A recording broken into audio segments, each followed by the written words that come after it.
people can earn almost the same income, live in the same city, and raise families at the same time, and still arrive at retirement living completely different lives. One wakes up at 65 with options, the other wakes up with obligations. One is checking flight prices, the other is checking bank balances. And the strange part?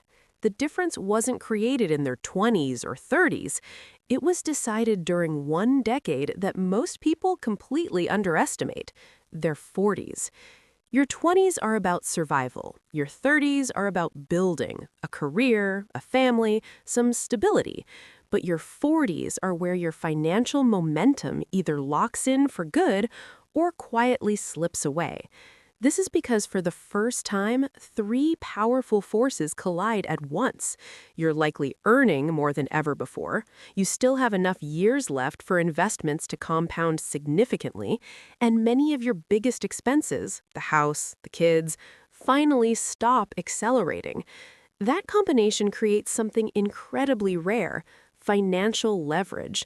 And what you do with that leverage determines how the next 30 years of your life will feel.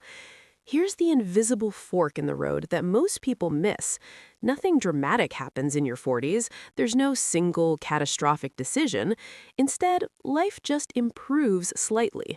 A promotion happens, your income rises, things feel more comfortable.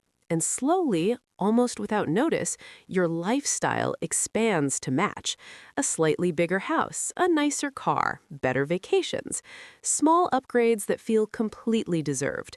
Individually, every single one of these decisions feels reasonable, but collectively, they redirect hundreds of thousands of future dollars away from your retirement. The math on this is unforgiving. Money invested at age 42 has over 2 decades to grow. Money invested at 52 has barely half that time. That doesn't sound like a huge difference, but the compounding effect is massive. $1 invested in your early 40s can multiply itself several times over before you retire. Wait 10 years, and that same dollar does far less work. This is why people who delay saving feel like they're constantly running uphill later on. They're trying to replace time with sheer effort, and time is the one thing money can't buy back. This all comes down to a few repeating choices. Upgrading your house feels like progress, but higher payments quietly eat the money that could have gone into investments. Reliable transportation turns into a status purchase that you have to reset every few years.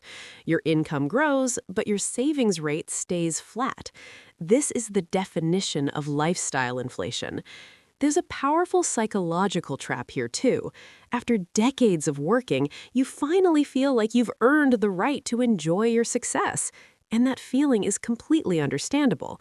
But the trap is this: lifestyle upgrades create temporary happiness, while financial freedom creates permanent peace. A new car is exciting for a year, maybe two, before it just becomes your car. But the financial trade-off lasts for decades.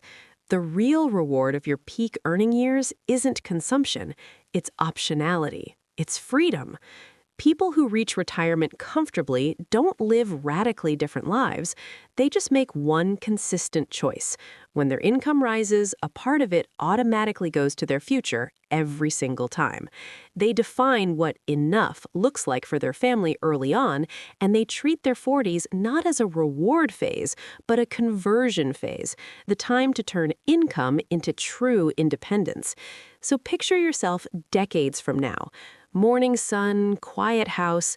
In one future, you're deciding how to spend your time. In another, you're deciding how much longer you can afford to stop working.